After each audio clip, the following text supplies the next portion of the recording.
Hi, welcome to the Indie Wine Podcast. My name is Matt Wood, and this is episode 92.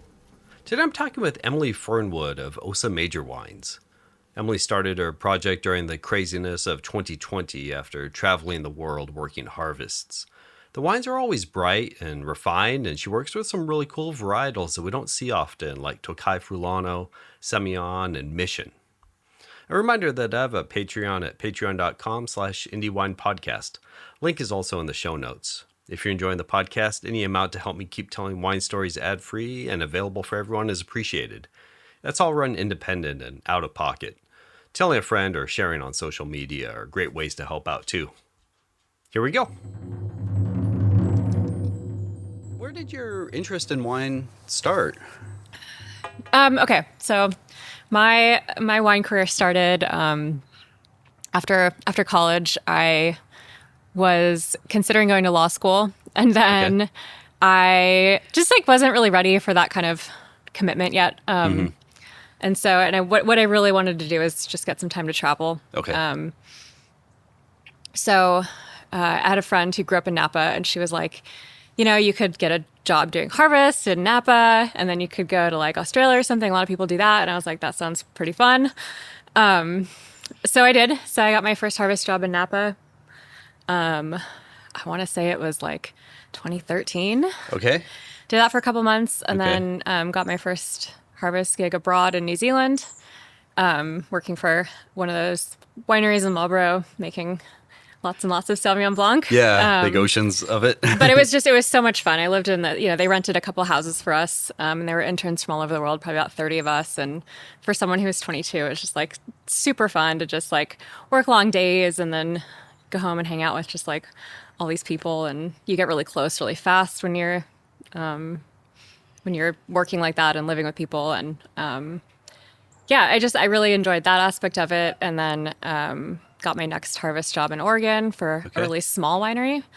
And that was a totally different experience. We were just making Pinot. We were making really small amounts of it, but it was really cool to see estate fruit and be able to follow every fermentation all the way through and selecting barrels and learning how different grains and toasts and, barrels have their own appellations as well. So, that was just a totally different experience.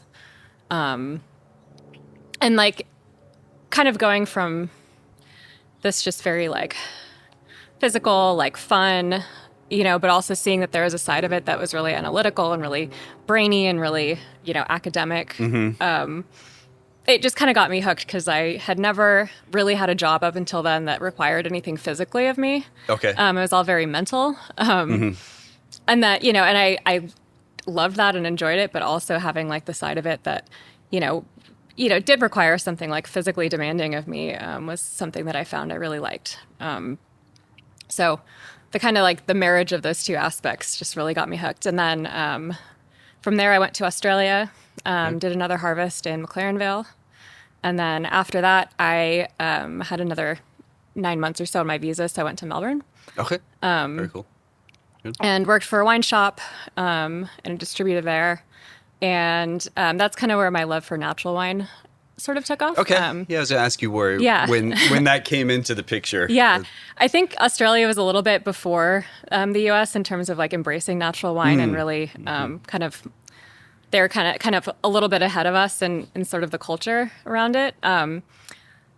So yeah, I just found that when you're working for all of the wineries that I'd worked for up until that point were pretty conventional, and not that I think there's anything wrong with that per se, but when you're adding things that come from a package to wine, you really want to know why you're doing it and what you're trying to achieve. And so I thought it was pretty cool that there was wines that were made that were, could have more of a range in how they tasted without kind of the use of those inputs. Yeah. And so I learned a lot. I did the WSET there in Melbourne. And I think that was kind of the turning point in wanting to make a career out of it, in a sense. And then I came back to the States. I did one more harvest. And then kind of took a complete not a complete left turn, but I got out of the wine industry for a little while. Okay. I worked as a coffee buyer, doing like quality control for coffee, Okay. which has a lot in common with wine in terms of tasting and quality and farming and terroir. So Yeah.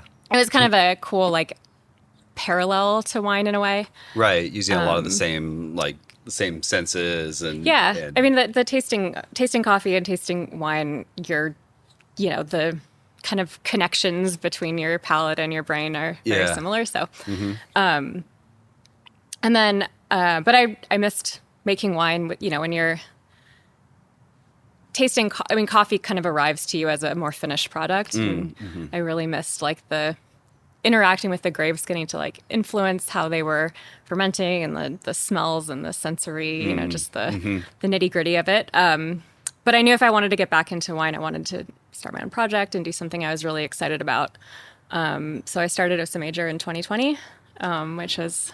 How was that? Sorry. Yeah, That was a good time to start a winery. Yeah, it was a weird time to start a business, but it was a weird time to be alive. So Yeah, sure, yeah. I don't know. It felt like the stakes were a little bit lower in a sense because Okay. there were so many people just like, what else can I do with my life at that point? So it felt like a good time to take a little risk and Jump in on Yeah. it. Yeah.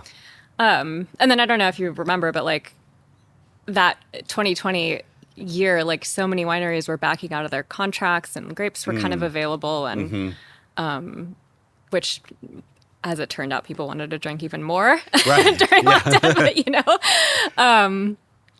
so yeah, it worked out. I made 3 tons that year. So Okay. really small. I was working in Sebastopol at the time. So commuting from the East Bay to Sebastopol, which is a slog. Yeah. You go through like 4 different commute zones Oh, man, on yeah. the way there. Kind of. But yeah, and then I've kind of been going ever since. Nice.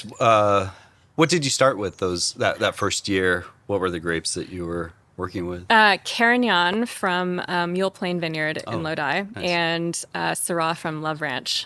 Okay. In, Very cool. Yeah. So, Yeah. yeah. Been kind of scaling up ever since. Been kind of, finding kind of my place and where I like to source from and, vineyards that work for me. And Yeah.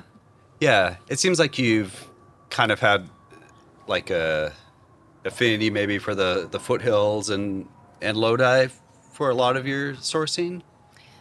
yeah, I would say the foothills certainly in the last couple of years have really Okay. captured me. Okay. I think that there's so much diversity and there's so many, with like the way that the elevation can interplay and the different soils. And it's just like, it's so, you can get 2 vineyards that are right next to each other and they'll be completely different. Yeah.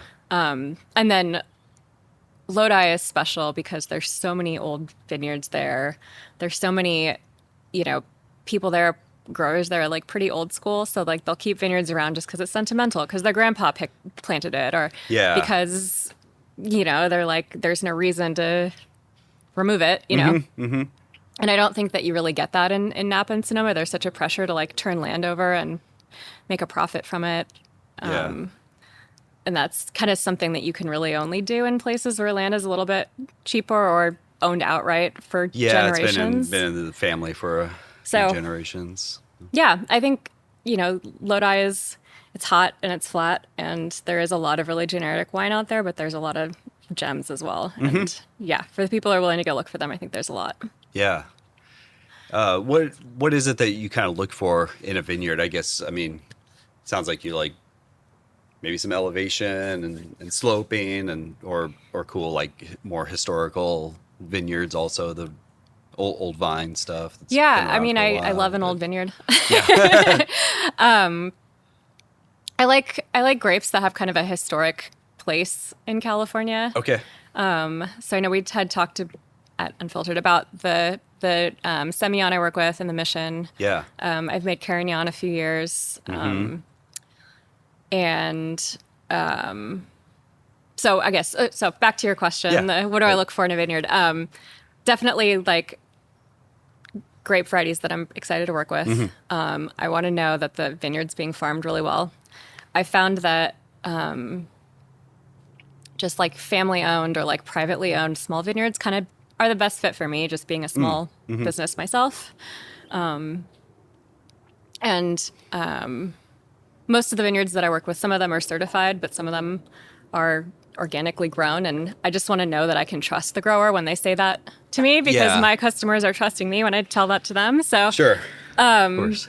so, that's another big one. And yeah, it's taken, sometimes it takes a year or two to like really, you have to sometimes just to try it out. Like, is this something I want to keep doing? Is it working? So like that mission, I'm going to go back to that vineyard this year because I love the wine. It's been really well received. But I had no idea how it was going to do in the market because it's such an obscure grape. Yeah. Yeah. It's a really nice wine, though. It felt like it is made how Mission should be made. It has like that smokiness and kind of like the, I don't know, you always get like a little orange thing or something. Like I really orange enjoyed rind it. Yeah. kinda, Yeah. Is that Summers vineyard? Okay. Yeah. Nice. It's a big tree looking Oh man, Mission vines. It's they look like their head tray and they're old. They look like gnarled fruit trees, and then it's kind of in this like little kind of inset pocket near the river. So it's always been dry farmed. It's pretty close to the water table there. It can kind of access some groundwater, and so Mission has a really long history in California. Yeah. Thought to be the first vines ever planted, imported from Europe. And my personal belief is that it's probably been crossed with a native grape at some point in its lineage somewhere. I just think that's pretty likely, given the centuries it's been around. There's been like a few different versions of Mission that have kind of appeared. Yeah, and you're like, well, this one's really dark and this one's really light, and there's a lot of, to my knowledge, they haven't done any like genome sequencing on Somers Vineyard, but so could be something else could going be on yeah in there there. could be a lot going on there, but it just seems to like really have pretty low needs, from the grower. Like there's not a lot of disease pressure. Like it kind of just hangs out, does its thing. It's just a wild place. Like there's just escaped vines growing up the trees all around it. Cool. And How does it feel for you in the winery working with Mission? Like relatively easy to work with or more difficult? I would say it's kind of one of the more tricky ones. Okay. And like, this is kind of only going into year 2, so I wouldn't say I'm like really an expert at it yet. But I think it kind of has, like you said, that like smokiness, like I'll say it, but funk. It's a funky grape.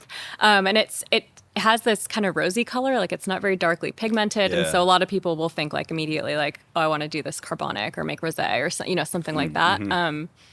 But especially the first year, I just really wanted to kind of just really ferment it straightforward and see what it was going to be like. Yeah. And I ended up really liking it. It's got some structure. It looks really light, but it actually has a lot of depth and complexity. Yeah. And I personally kind of dig that smoky, leathery, almost like bitterness. And then it also has some like lovely lifted strawberry and kind of fruit notes. So yeah, it's a fun grape. There are definitely moments where I was like, oh, I'd like completely mess this up. Okay. Or, I was like, this is so weird.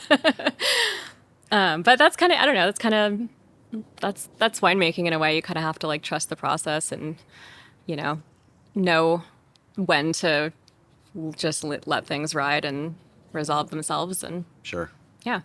Yeah. No, it turned out really great. And I guess that's what I was saying maybe when I said like it felt like it was made how it's supposed to be made. Like it's not carbonic, or it didn't seem like it was like forced into to try to make something other than like what the grape just wants to be maybe. Yeah. Well, thank you. Case. That's always the aim.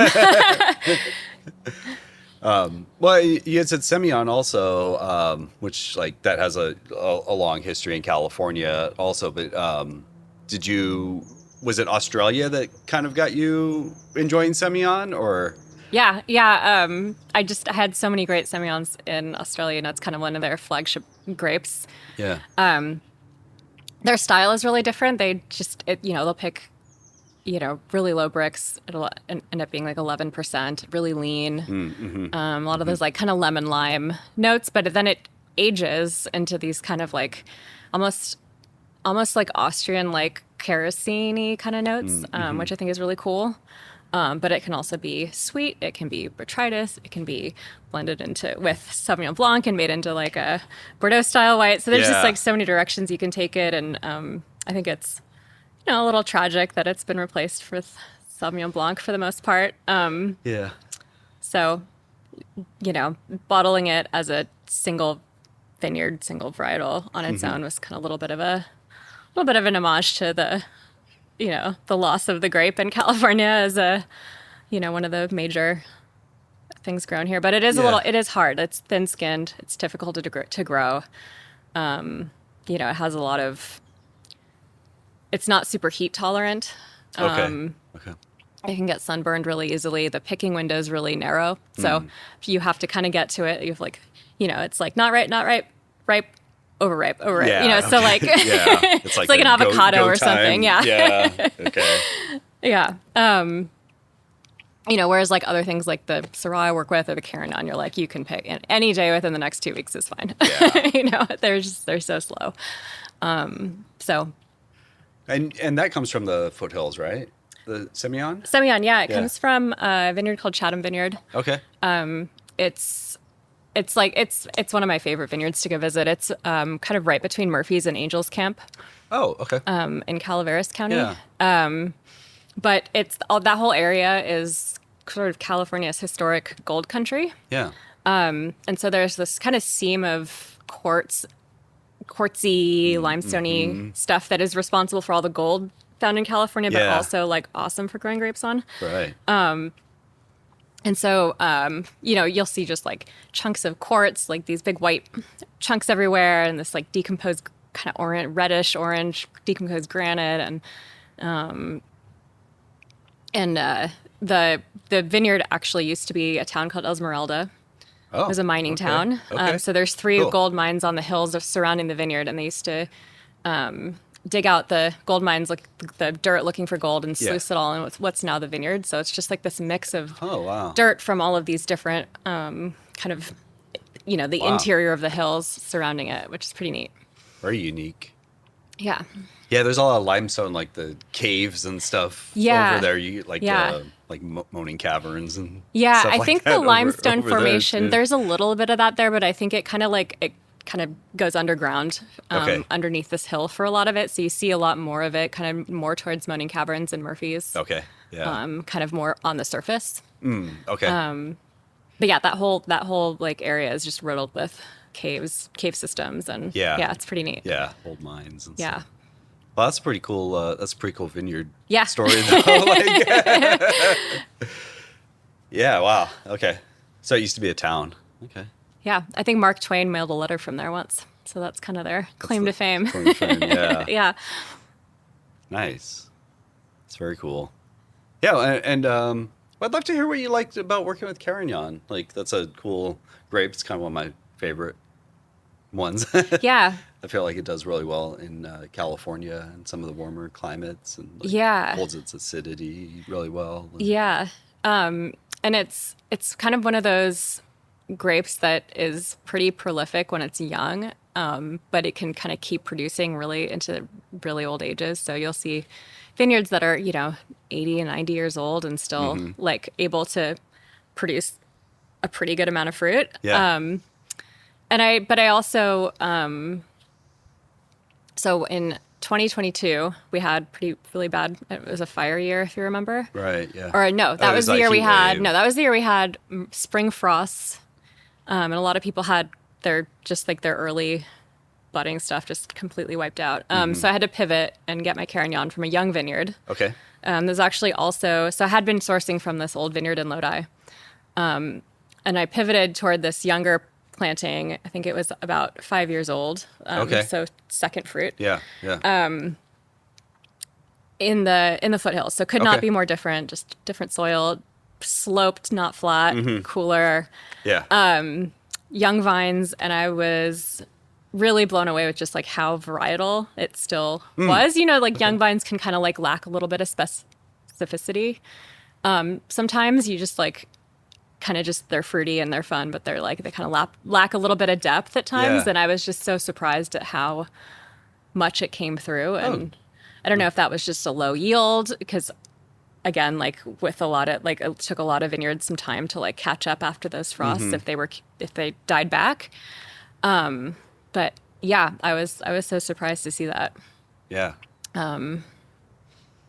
So yeah, I don't know. I dig it. It's, you know, it can be really fruity. It can be really leathery and complex. There's a lot of, but always still Carignan, like very, very Carignan. Yeah. Yeah.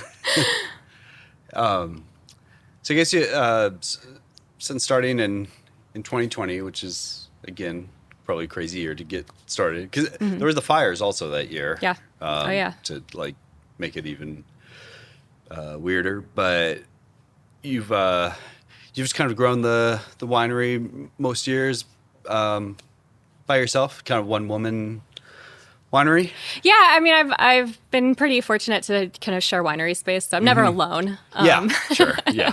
But yeah, so I've been doing all of the winemaking, all the sales, all the business side of it, which is, you know, not something that people get into winemaking about, compliance and all of that, but that too. But yeah, I've been doing it all, and I'm still pretty small, so it feels like a manageable amount for me. And yeah, I haven't really felt compelled to like really scale up a huge amount.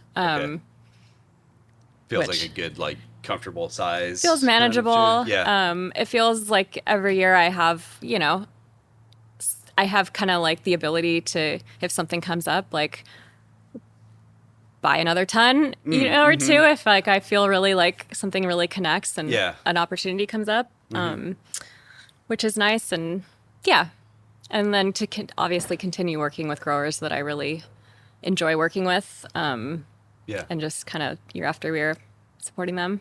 Yeah, yeah, that's awesome. And you make your wine a lot closer to home now. Yes. Also, right? Yeah, I was in Sebastopol for 3 years, and then I moved to Donkey and Goat Winery in Berkeley, which is great. I live in Oakland, which is where we are now. Yeah, it's been great. I think just being closer just allows me a lot more just like control over the fermentations, and I'm just able to like be there more and watch them more closely. And not that I wasn't before, but it was just going to be an hour and a half of a drive after a long day. And yeah, so yeah, it's really nice being closer. Yeah, I guess cuts down on that travel. Even make sure you're watching the wines, but like able to get home at a reasonable time or like you know, there are like times when I'm like out in the vineyards and I'm like, you know, can you punch down my wine for me, because I can't be like, you know, here and there at the same time. And now it's just I have a lot more ability to just to spend my time making the wine and not driving around. What made you decide to sort of go the natural wine direction? I know you said you enjoyed a lot of them in Australia, but what was it that kind of like cemented that like that's the path you wanted to go with your own wines? Yeah, I mean, I've always kind of been like a little wary of food science. And you know, I mean, there's a lot of people who make very responsible conventional wine, and they're very, you know, thoughtful about what they put in and what they don't put in, and I think that's great, and I enjoy those wines, and I enjoy those winemakers. But I think that for me, especially making the small amounts of wine that I do, a a lot of the interest is in like how can I achieve the outcome I want with, the tools that are just in the grape or just in the environment that I ferment the grape in. Like that's kind of like where the interest is for me. Okay. But I do think that coming from, having learned in a very conventional way has made me a better natural winemaker. Okay. Because like, if I'm a lot of the harvests that I worked for, you'd be doing like acid trials. So you're adding like tartaric acid to change the pH, by increments of like 0.25 for, over like 10 different, you taste them all and you're like, okay, now I understand like why flavors are going to pop at this pH level and not this one. Like, you kind of get a better sense for like, or like why is pH protective or, and I think that if you, like knowledge is power, right? And, knowing like why you would want to add something in order to achieve an outcome will kind of like lead you to look at other options to achieve that same thing. And, like I don't filter, but I might chill a wine down to try to like drop some of the solids out. Or, try to put a fermentation out in the sun to try to get it warmer to kind of like encourage the yeast to outcompete anything that might be in there that could spoil the wine, whereas like other winemakers might inoculate just to get a population of strong yeast that they know is going to knock anything out. So kind of like using those tools in a different way. Yeah. Nice. Yeah, because it feels like a lot of your wines, you have like real like bright acids and everything on them, and they feel they never feel underripe, but kind of lower alcohol bright wines, but never kind of underripe. So it feels like you kind of nail the like picking decision a lot of times, and I guess maybe kind of know what you want, know what you're looking for. Sometimes it's a little bit of a balance, right? Because you want the grapes to have enough hang time to like pick up the flavors and have enough complexity and not kind of taste green or underripe. But you also like sometimes you might get a year vineyard where like the pH just goes up faster than you want it to, and so there's kind of a decision to be made. Do I wait and kind of let these flavors develop, or are they developed enough, and should I pick it? And I think that sometimes I freak out and I pick a little earlier. Okay.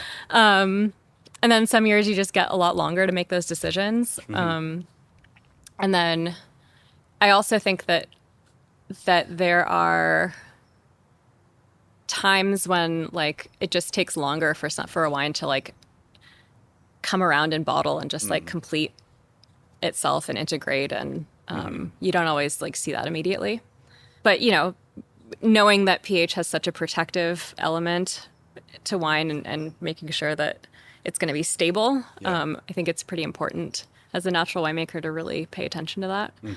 And like I would much rather like pick a little early, keep the wine fresh, and like maybe I destem it, or whatever, to like reduce any green flavors that might come from the stems, versus like have a wine with a really high pH that's unstable. I have to add a bunch of sulfur. Like I don't want to do that. So yeah, there's definitely like you have to make trade-offs that I think people who are like, I'm just going to add some acid, it's no problem, kind of don't really face. So. Yeah. Are you basing a lot of your picking decision on pH level? It's a big factor. I wouldn't say it's the only factor. And I don't have like a pH probe immediately handy. I have kind of like those little test strips that I take out to the vineyard, but usually it's on taste. Yeah. Which, tasting for pH can be a little bit misleading sometimes, but it's usually I'm like pretty good at this point. So, it's definitely important one. I wouldn't say that it's the only important factor or like the only thing I'm looking for. I'm definitely looking for like skin ripeness and just like kind of overall like, overall flavor. Yeah. But like to say it's not important would be a lie. Right. Oh, when we were talking about some of the grapes you work with, I wanted to ask you about the Tokai Furlano Yeah. that you make. Yeah. How'd you come across that? It's still relatively rare-ish grape in Yeah. California. You don't see it all over the place. Yeah. So that comes from a vineyard called Snow's Crossing. It's also in the Sierra Foothills, but it's kind of closer to Placerville. Okay. And it's at about 3,000 feet elevation. So it's Wow. pretty high up there. Yeah. And I thought it was a cool grape. I love kind of the wines of Fruly. And I knew that if I was going to make an orange wine, I wanted to like be pretty like intentional about the grape that I chose to do it with. Like something that, and there's a long tradition of fermenting Furlano on the skins. And so I decided it would be a good candidate for that. And I had known about this vineyard. They make a lot of Cinsault that I've really liked over the years. Nice. So I got in touch with them and was able to get a ton the first year and 2 tons the next year. And it's it just ends up being a really beautiful skin contact white. I think that I haven't tried doing it as a direct press white, but my feeling is that it would be, there's just a lot of like lovely, like kind of apricot, seafoam, like seaweed. I don't know. It's just, there's a lot in the skins that I think you'd miss out on if you were just checking them out immediately. Okay. So it's, I love that vineyard. I love the wine. Yeah. Yes. When you said you want to be sort of intentional with what you're maybe making an orange wine from, you wanted something where the skins were kind of giving a bit of flavor or like aromatics without like bitterness or things like that. I think that it felt to use a grape that had, is traditionally vinified in that way. You kind of know that it's going to be pretty well suited, even though it's grown in a completely different place. Sure. Like there's something to compare it to, I guess. Yeah, you have like examples you could. There's like, just like an archetype to like Mm-hmm. kind of be like, okay, this is what I'm shooting for. Yeah.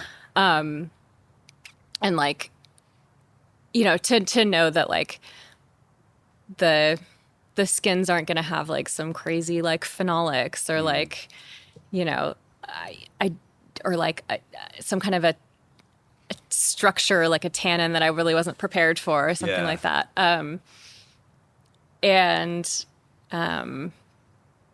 think just having like slightly just like thinner, but more, a skin that doesn't have like a lot of thickness, but just has a lot of like, sorry, I'm not explaining this very well.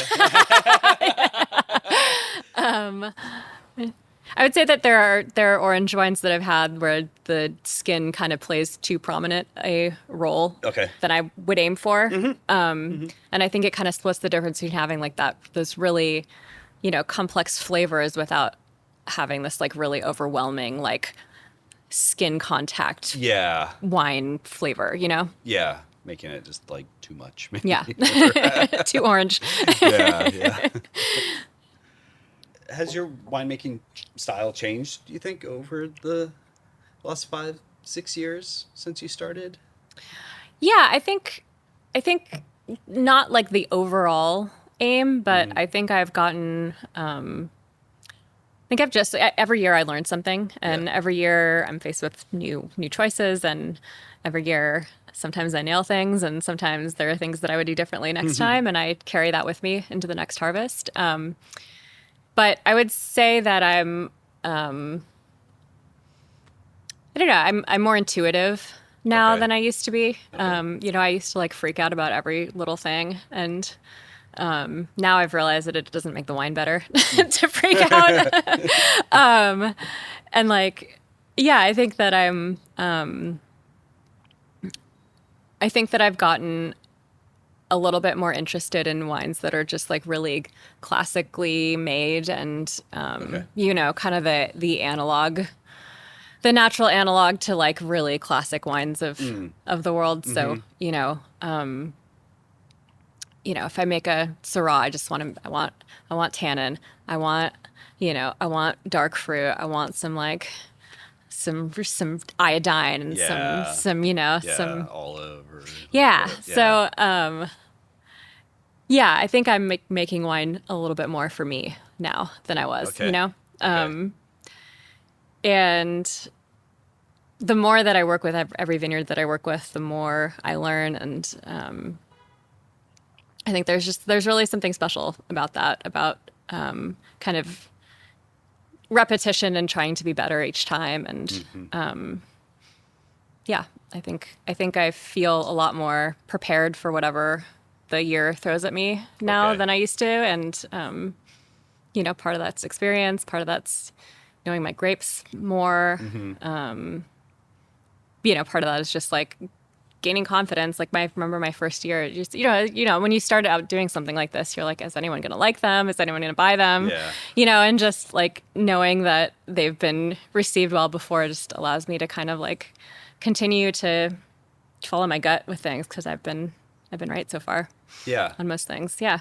Yeah. Have like a little more confidence, kind of. Sure. Or like, Yeah. Or just. Yeah. I mean, Yeah. anyone who like says they know everything about wine is lying. Sure. How has the 2025 growing season / harvest been for you? It's been good. I mean, as I'm sure you've heard from lots of people, it's been a cold year. Yeah.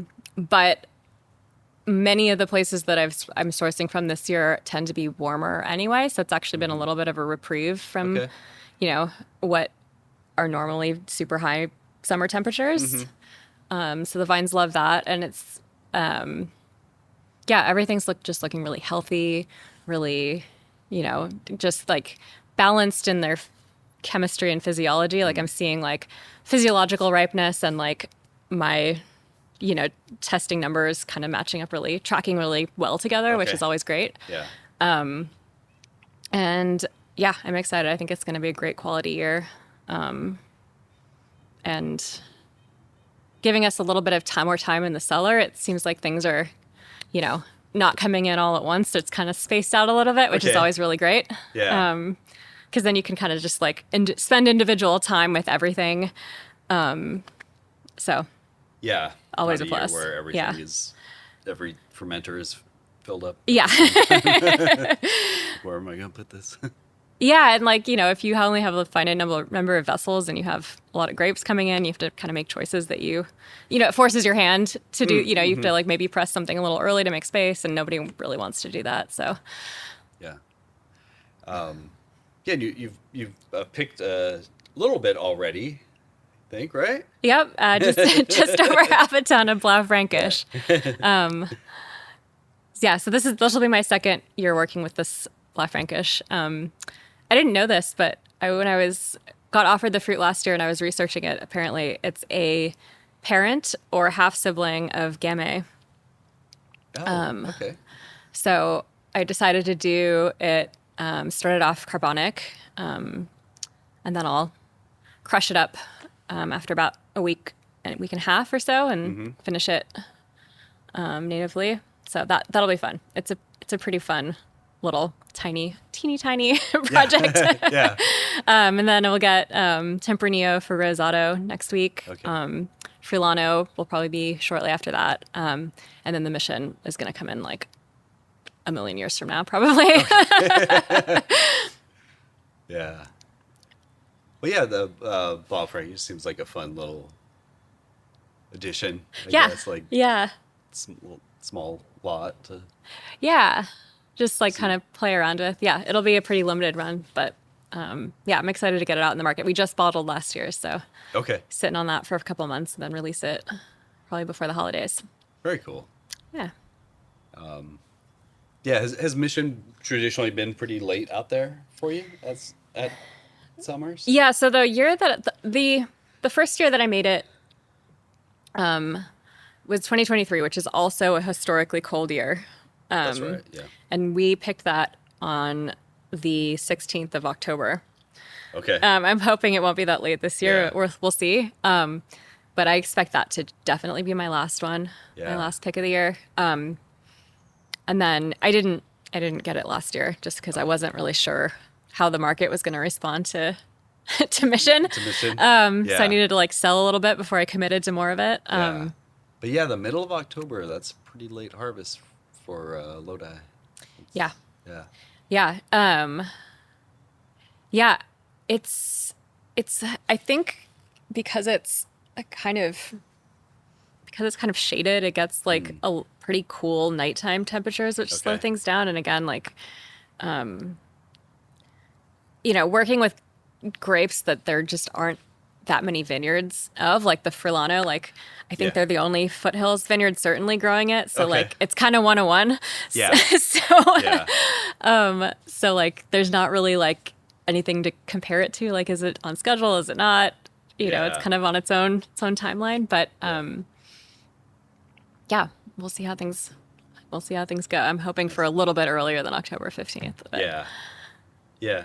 Well, 2023 kind of stayed pretty cool.